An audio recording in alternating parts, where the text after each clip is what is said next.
COVID cases are rising within area schools, and school nurses are starting to really feel the effects. I'm Bronte Sorotsky with what it's really like to be a nurse right now. President Biden marks 1 year in office as his approval ratings hit a new low. I'm Mather Rivera in Washington with more on his second-year agenda coming up. The 4 states' most watched news starts now. Thank you for joining us tonight. I'm Jordan Abbey. A judge sentences a Fairland, Oklahoma man to multiple life prison terms for killing 1 man and injuring 2 others, including an Oklahoma Highway Patrol trooper. Edwin Ball gets 3 life sentences with release after 35 years for crimes that happened back in March of 2020. Ball shot and killed Brendan Van Zwell and shot and injured Peter Stokes. The victims were the adult son and brother of Ball's girlfriend. Ball then barricaded himself in a house near Grand Lake, where he shot and injured an Oklahoma State trooper. In November, Ball accepted a deal, pleading guilty to 3 charges: murder in the first degree, shooting with the intent to kill, and assault with a deadly weapon. The penalty for all 3 charges is life in prison. Meteorologist Doug Heddy joining us now. Cold, Doug, cold. It is a cold day for us today. Temperatures really struggled to warm up as we worked through the daytime hours for us today, but pretty much clear skies across the region. Will continue to have clear skies as we go through the overnight hours for us tonight. Look at our temps. We're mainly into low to mid teens right now. We'll continue to drop back over the next several hours, and we still have a light northerly wind. It's not near as strong as what it was, but even with a light northerly wind, it still gives us a little bit of a wind chill, kind of about 5 to 10 degrees. Of course, we're going to look at when we're going to warm up here in just a bit. All right, Doug, thank you. So when COVID-19 cases surge within school districts, school staff face an extra challenge to keep everything running smoothly for students. And when it comes to students' health, in particular, nurses play a key role. KOAM's Bronte Sorotsky is both a school nurse at Anderson Elementary who says she's been extra busy throughout this pandemic. Even though COVID's been around for a few years now, it's still very scary for the parents, the staff, the kids. While the McDonald County School District has managed to stay open for the most part, Anderson Elementary School nurse Angela Riley says she's never been busier. Even after taking a few days off last week to clean district buildings and giving students time to recover from illness. And so for them to be proactive and go ahead and take those days off, it was definitely needed. But yes, we're definitely seeing it increase. It's been very busy. Very, very busy, but we have a great team here. As a nurse, Riley's seen not only the physical aspect of the pandemic on children, but the emotional aspect as well. It's definitely a process, just because they do hear in the community of people who have lost their battle with COVID. So it is still very scary. So there's a lot of not just the health side of it, but the emotional side of it. So that these little ones that are coming in and getting tested, just to kind of reassure them that, you know, it's going to be okay. What really helps alleviate stress is having the entire school working with Riley to keep track of who's sick. I think our district's doing a great job. I really do. I know the nurses in the district, they're tired. You know, this has definitely been a long run over 3 years to be dealing with something like this. With everyone in the district stepping in to help, Riley says she hopes this will be over soon. In Anderson, Bronte Sorotsky, KOAM News. The Anderson Elementary Nurse's Office has also been testing students and staff for COVID-19 to keep track of COVID in the school. There's a new drive-through COVID testing site in Pittsburgh. Seeds of Hope Staffing Agency is hosting the drive-through at the Don Gutteridge Sports Complex in Lincoln Park, 702 Memorial Drive. It's a free service, no appointment needed, and it's open from 8 a.m. to 5 p.m. Monday through Saturday. People can expect results from these PCR tests in about 48 to 72 hours. Webb City officials today laid out what the city has been working on for the past year and where it's going from here. Webb City's mayor, city administrator, and community development director all spoke at the State of the City address. The mayor says infrastructure is a priority for him. More businesses are coming, we have more housing coming, and it's all in a very organized and predictable manner so that we get good infrastructure to support all of them, and together we can grow and make it a better place to live. The event was hosted at the Webb City Route 66 Event Center. The D.C. Court of Appeals rules in favor of the city of Miami in a lawsuit against the Federal Energy Regulatory Commission, or FERC. The ruling says that FERC failed to appropriately analyze the city of Miami's complaint concerning GRDA's operation of the Pensacola Dam. The city said the GRDA was in violation of its existing license by flooding property that it doesn't have the legal right to flood. City Attorney Ben Loring said in a release, in part, "We've been battling this problem for decades, and until now it seems that nobody would even listen to our issues, let alone care about our problems, except for the courts. We feel like someone is finally listening." Exactly 1 year after his inauguration, President Biden is touting his accomplishments and acknowledging setbacks. But his second year begins with midterm elections just 10 months away. The White House now signaling it may try to score smaller victories rather than attempting to pass sweeping legislation. Fox's Madeline Rivera explains from D.C. President Biden is rounding out his first year in office with discouraging marks from Americans. A new poll now showing 56% of Americans disapprove of his performance. This has been a year of failure for this president. The erosion of the public's confidence in his leadership is a reversal for the president, who began his term with a goal to tackle the pandemic. Yet hospitals remain strained from COVID cases spurred by the Omicron variant. Just one issue that Republicans have slammed him and Democrats for. An economic crisis, an energy crisis, a border crisis, an education crisis, a crime crisis, a worsening COVID-19 crisis. The American people is going through a lot right now. As the midterm elections approach, the Democrats' control of Congress is at stake. Still, the president is optimistic that his ambitious domestic agenda will pass, even if it does so in parts. So I'm confident we can get pieces, big chunks of the Build Back Better law signed into law. Voting rights measures, meanwhile, have little hope of passing in Congress without Republican support. On Wednesday, the president did not say whether the results of the midterm elections would be legitimate without election reform, a response many are criticizing. Yesterday, the president told reporters that he might not accept the 2022 election results as legitimate if his election takeover bills do not pass Congress first. All sounds eerily familiar. White House Press Secretary Jen Psaki says the president wasn't trying to cast doubt on the legitimacy of the 2022 election, saying instead that the results would be illegitimate if states launch efforts to overturn them. In Washington, Madeline Rivera, Fox News. KOAM News at 9 on Fox 14 takes this time to honor another four-state hero. Thomas Allen served in the U.S. Army from 1969 to 70. Native of Galena, Kansas, Allen was stationed in Vietnam, earning several awards, including Purple Heart. We are proud to thank and salute Thomas Allen. He's tonight's four-state hero. Doug Heddy's next with a complete look at the forecast. A bit later, Nevada and Webb City facing off in the opening game of the four-state Raider Classic in Frontenac. We have highlights in sports.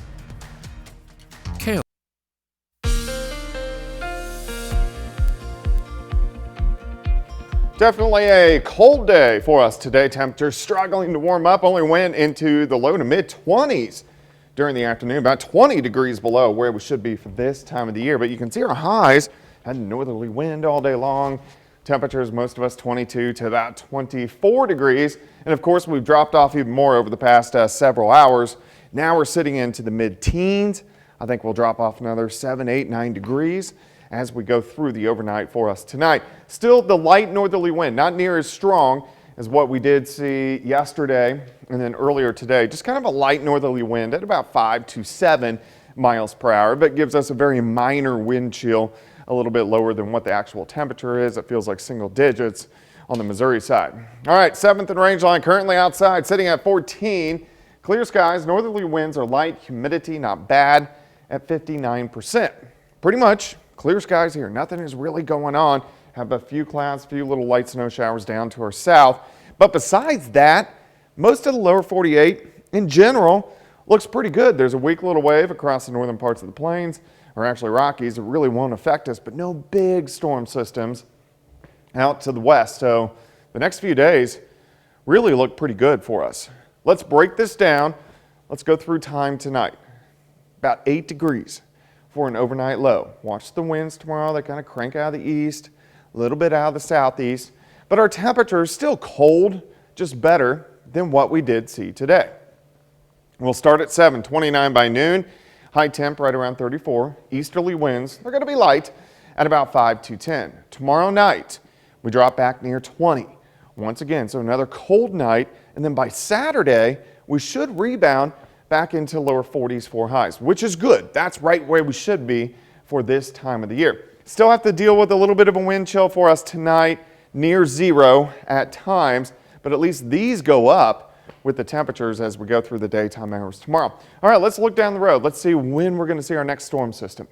Sunday looks pretty good. Here's 5:30 p.m.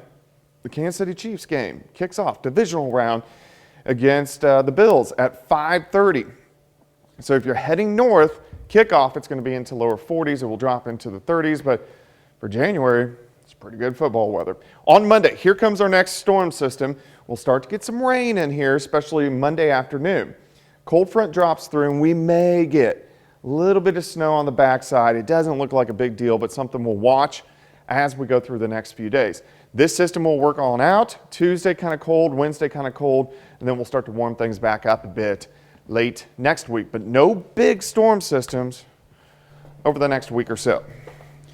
34 tomorrow, 44 Saturday, 51 Sunday, 52 on Monday, back into the 30s on Tuesday and Wednesday. You don't open up the door to go outside, and it's like you're opening up the freezer door at home, you know? Yeah, it's pretty cold. It's bad. Okay, we'll see you in a little bit. Yep. Thank you so much. Coming up, follow-up to several reports of American workers suffering mysterious symptoms overseas.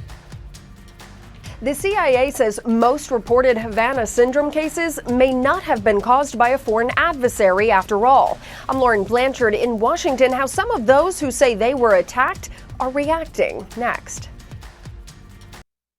Authorities in the UK arresting two men in an investigation linked to Saturday's synagogue hostage standoff in Texas. In that incident, a British national was shot and killed by police during a standoff where he held 4 people hostage at a synagogue in Colleyville. Officials have not said how the two men arrested today could be connected to the case. New reaction to a recently released CIA interim report concerning Havana syndrome. The agency found that bizarre illnesses reported over the years by diplomats are not the result of an attack by a foreign power. Fox's Lauren Blanchard has a closer look now from Washington.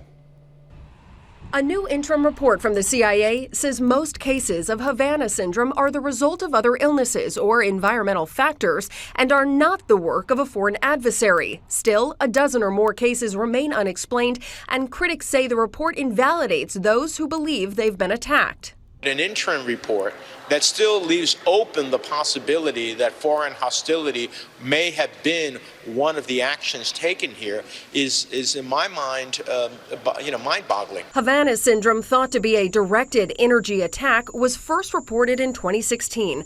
Those impacted had symptoms resembling traumatic brain injury, headaches, dizziness, and nausea. I woke up in the middle of the night. I had a terrible case of vertigo. Former CIA officer Mark Polymeropoulos says the attack ended his career. So I've had a headache for 4 years. The lead seems to indicate that this all is nothing. The CIA said they're going to continue with the investigation. So I think there'll be a lot of congressional pressure to do so, and that's the right, the right thing, certainly. Experts say our foreign adversaries will use this for their own propaganda to try to show that we're not taking care of our people. Whoever's responsible is probably enjoying this very much. Secretary of State Antony Blinken weighed in while overseas. We had been working overtime to try to understand what happened, who might be responsible. A lawyer representing some officers who have reported cases says he's filed a whistleblower complaint challenging the CIA interim report. In Washington, Lauren Blanchard, Fox News. Still ahead, a new scope of privacy concerns. The federal government monitoring employees who refuse to get the COVID vaccine. Hashtag. The federal government is monitoring certain employees who are refusing to get the COVID-19 vaccine. It's prompting serious concerns about privacy and religious freedom. Fox News correspondent David Spunt reports tonight from the Justice Department. Are you ready? Take a deep breath. As millions of vaccines go in arms across the country, federal employees who refuse, citing a religious exemption, are quietly being entered into an online database. We looked through the records, and the Departments of Justice, Interior, Treasury, Housing and Urban Development, and Transportation are just a few agencies taking part in the collection. It's not surprising that the government is keeping a record of religious exemptions. I mean, the government does have to track its workforce. The question is how detailed that listing will be. The language is clear. The Department of Transportation database, according to the Federal Register, includes requests for a medical or religious accommodation to decline the COVID-19 vaccination. Religious exemptions are based on the most personal and profound parts of people's lives. They invoke these exemptions because they feel that they cannot take this vaccine. Religious rights groups are calling foul. This is concerning because of the type of data that's being gathered. But the databases also collect the vaccination status of all employees, not only those who said no for a religious reason. In September, the president ordered all federal employees to get vaccinated. This is not about freedom or personal choice. It's about protecting yourself and those around you, the people you work with. But exceptions to the rule continue to exist, including medical reasons, and critics call the database inappropriate government overreach. This data is being collected on a massive scale, and this is information about citizens' privately held religious beliefs. At least 18 federal civilian employees are suing over the mandate, and that case is still pending. Meanwhile, several departments have a public open comment period that lasts for a few more weeks.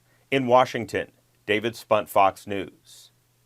All right, up next, when we can expect movies with scenes shot in space to be actually shot in space. So, plans have been laid for a new film studio that's going to get Hollywood stars a lot closer to the actual stars. Take a look at that. Variety magazine reporting that Space Entertainment Enterprises, the company co-producing Tom Cruise's upcoming space movie, plans to launch a zero-gravity production studio. SEE, God bless you, Doug, wants the module to also contain a sports and entertainment arena as well as a content studio. It's called SEE1. The company is planning to build it by December of 2024. Cool idea, but I was just thinking how expensive it's going to be to do that in space. Cool idea, but I don't know about the feasibility of it. By the way, Doug Katie sneezed. I just randomly didn't, think I was special enough to bless him. He sneezed. 30 more minutes, news, weather, and sports coming away. Why the EPA is suing 3 Orinoco, Missouri residents.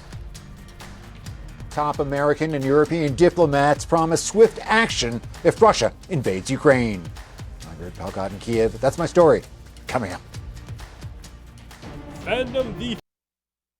The Environmental Protection Agency has filed a suit against 3 Orinoco, Missouri residents. KOM's Chris Warner joins us now with more. According to court documents, the 3 defendants named in the suit have denied the EPA access to their properties for testing and remediation. The suit names Ronald and Patricia West as well as Randy Pendergraft. The suit involves a series of properties in Orinoco owned by the Wests and 1 property owned by Pendergraft. Properties are part of the Orinoco-Dunaweg Mining Belt Superfund site, which is contaminated with lead waste. According to the suit, the EPA has attempted to gain access to the properties to do soil testing and ultimately cleanup of the contaminated land. The EPA alleges that the Wests and Pendergraft have repeatedly denied them access to the properties to do so. We spoke with Ronald West, who declined to go on camera. Now, he told us that he and his mother, Patricia, were approached by the EPA in 2016 about access to their properties.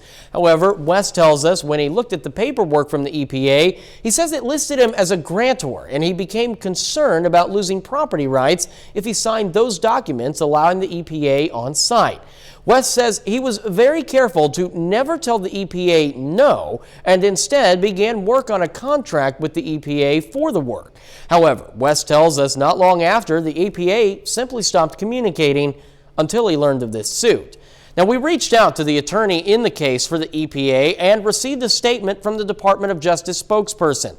In it, they tell us in part that they recently completed cleanup of mining waste on the neighboring properties and that, quote, EPA was unable to clean up mining waste on the defendants' properties because the defendants refused to grant EPA access. The refusal to grant access is allowing the waste from defendants' property to recontaminate a downstream owner's recently cleaned property, which is increasing the total cost of the cleanup. Now, the EPA says they're not seeking any cost of the cleanups from the defendants. They're simply wanting to access the site. We did attempt to speak with Randy Pendergraft about the situation, but we were unable to contact him. Now, West tells us he is in contact with an attorney, but no official representation has been listed yet. And West wanted to emphasize to us he never told the EPA they couldn't gain access to his property. He simply wanted a contract with them. I'm Chris Warner for KOAM News. Chris, thank you so much.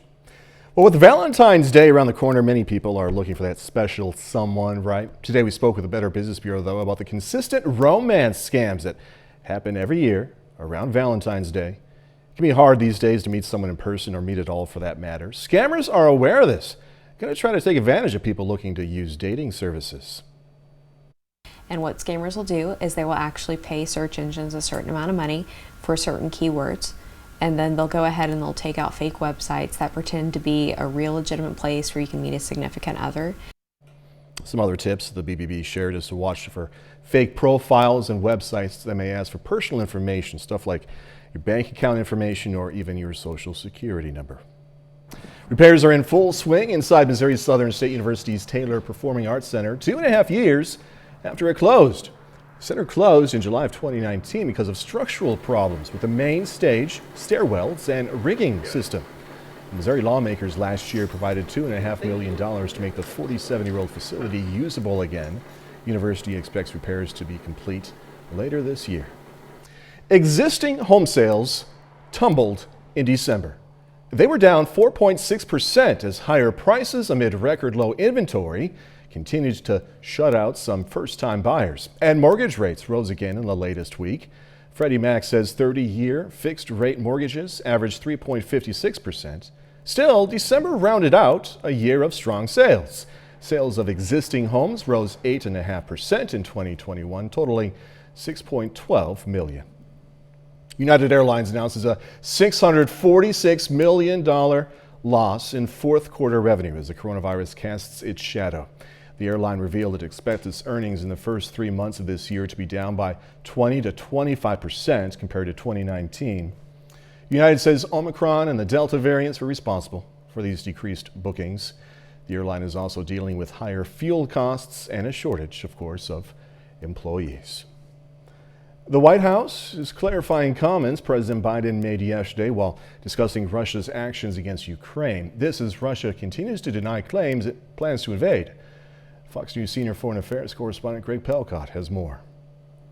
President Biden issuing a new warning to Russia. The movement of any Russian troops over the Ukrainian border will be considered an invasion. There is no doubt, let there be no doubt at all, that if Putin makes this choice, Russia will pay a heavy price. The president clarifying remarks he made Wednesday that a minor incursion by Russia would elicit a lesser response. Today, Ukrainian President Zelensky appeared to push back on Biden's choice of words, tweeting, quote, "We want to remind the great powers that there are no minor incursions and small nations, just as there are no minor casualties and little grief from the loss of loved ones." How are you?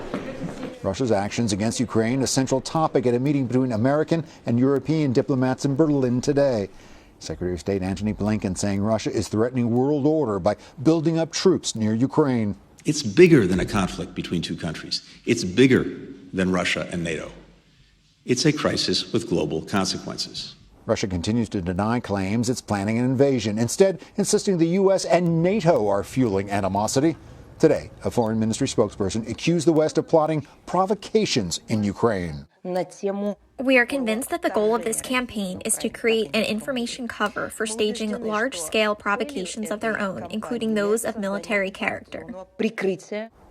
Critical talks take place in Geneva on Friday as Secretary of State Blinken meets with his Russian counterpart. In Kiev, Greg Palcott, Fox News. A bit later, going to hear more about safety concerns over the China Winter Olympics. COVID-19 and cybersecurity concerns are just a few of the issues impacting the upcoming Olympics. In London, I'm Alex Hogan with more on this story coming up. On the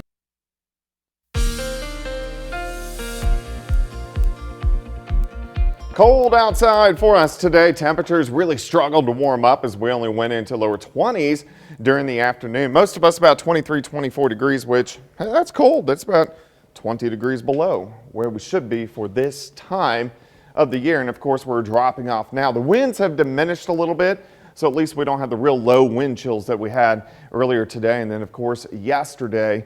But with lighter winds and clear skies, temperatures are going to drop off pretty quickly across the region. Most of us are sitting low to mid-teens already for us, and we still have a light northerly wind, 5 to 7 miles per hour. So that makes it feel just a little bit colder than what it actually is. Wind chills kind of sitting in that 5 to 15 degree range. But again, another cold night for us tonight. Pretty much clear skies, sitting at 14. Northerly winds are light.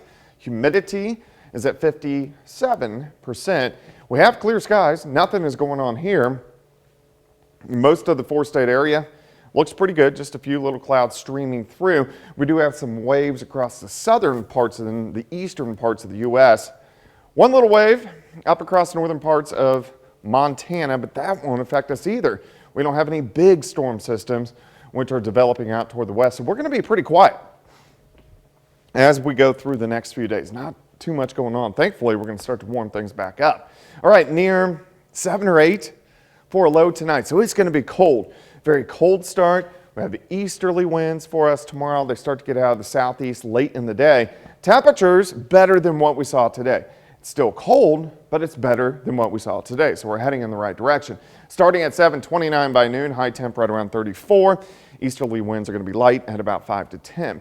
All right, let's go into tomorrow night. Near 20 as we start out the weekend. And then Saturday a lot better. We're going to have partly sunny skies, but we go into the 40s. So this is back to where we should be for this time of the year. Now, we still are going to have the low wind chills for us tonight, but once we get through tonight, I think we look okay. Wind chill factors right around 0. Let's go to the second half of the weekend.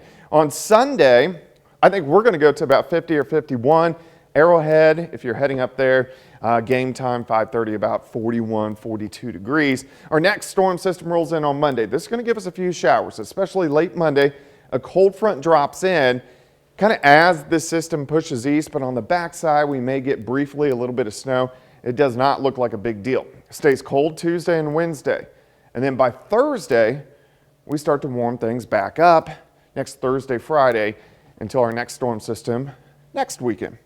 All right, 34 tomorrow, 44 Saturday, 51 on Sunday, 52 on Monday, with that rain working in, cooling down Tuesday and Wednesday back into the 30s, back to 47 on Thursday. When it's so cold and the sun is out, though, it makes a big difference. It does. I mean, 20 degrees and sunny feels a lot better than nighttime in 20. Yeah, so. No kid. Doug, thanks as always. Yep.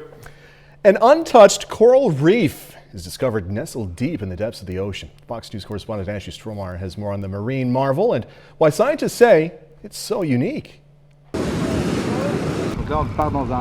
We are going into an unexplored world. Exploring the unexplored is rather compelling and exhilarating. Deep in the twilight zone, up to 230 feet below the surface of the Pacific Ocean, lies a groundbreaking marine discovery, a pristine coral reef, seemingly undisturbed off the coast of Tahiti. Generally, coral reefs are found up to 25 meters in tropical systems, so it's quite impressive to find such system in a very good state of health at that sort of depth. The nearly 2-mile stretch of reef was first uncovered back in November by research divers working with the United Nations. It is believed to be the largest at its depth, with some corals spanning more than 6 feet in diameter, all unaffected by climate change or human activities. I think what's important is it also raises the issue of how coral reefs become more resilient to climate change, because climate change is the main aspects that are impacting coral reefs. The rare reef, scientists believe, began growing about 25 years ago and is too deep to be destroyed by bleaching or overfishing, which puts a strain on other underwater ecosystems. What's really important is really having the capacity to understand how those systems work, how they interact with the different stresses, but also to map them, because that's where we have big knowledge gaps in the ocean. With only 20% of the world's ocean floor mapped out, divers hope new technology will help them journey even deeper, making way for new discoveries like this. Ashley Strohmeyer, Fox News. Coming up in sports, both Missouri Southern and Pitt State are on the road for MIAA matchups. Plus, Carthage and Cassville squaring off on day one of the Bill Hansen Memorial Tournament in Pittsburgh.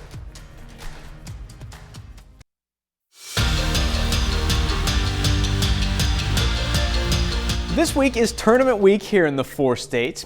Frontenac is hosting the four-state Raider Classic beginning today. On the boys' side, the Raiders won their first-round game over Fort Scott tonight. First game of the tournament earlier today, pair of Missouri teams. 8th-ranked Webb City taking on Nevada. Hot start for Webb City. Dante Washington finds Cole Vaden in the corner. He knocks it down. Then Caden Turner in transition gets up and finishes. 7-0 run for the Cards to begin the game. Timeout Nevada. Now out of that timeout, Bryce Budd hits a nice floater for the Tigers. And later on in the quarter, Evan Ray connects on the deep ball. Just a 6-point Webb City lead after the first. But in the second, Cardinals get hot. Dante Washington, good from three, then Washington assisting again. Check this out. Rocket pass to Max Higginbotham. He knocks down the three. 19-3 quarter for Webb City. They're up 35-13 at the break. Now, second half, look at this. It's what I showed up for. Cole Vaden off the glass to Caden Turner for the jam. Webb City cruises by Nevada tonight, 70-29. In Pittsburgh, it's day one of the Bill Hansen Memorial Tournament.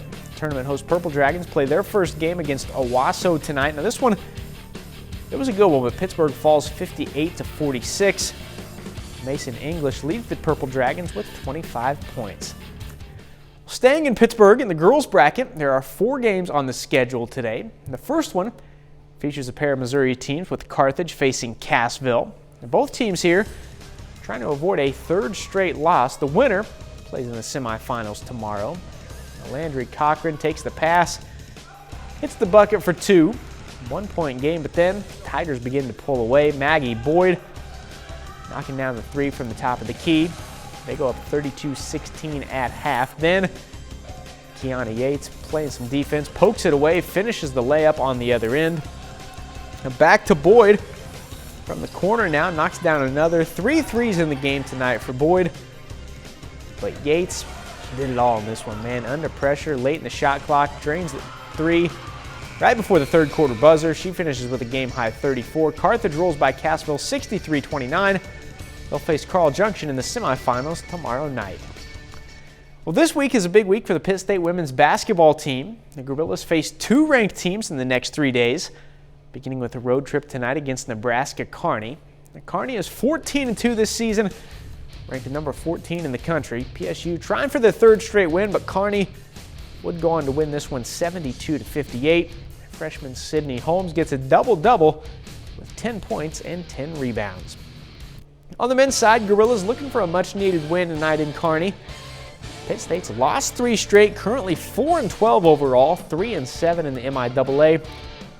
Tonight, the Gorillas lose this one 88-79. Ryan Pippen scores a team-high 22 for PSU. The Missouri Southern Lions are also in action tonight on the road. For the Southern women, it's a big opportunity tonight, facing one of the best teams in the nation. The Lions are in Hays this evening, facing the 2nd-ranked Fort Hays State Tigers.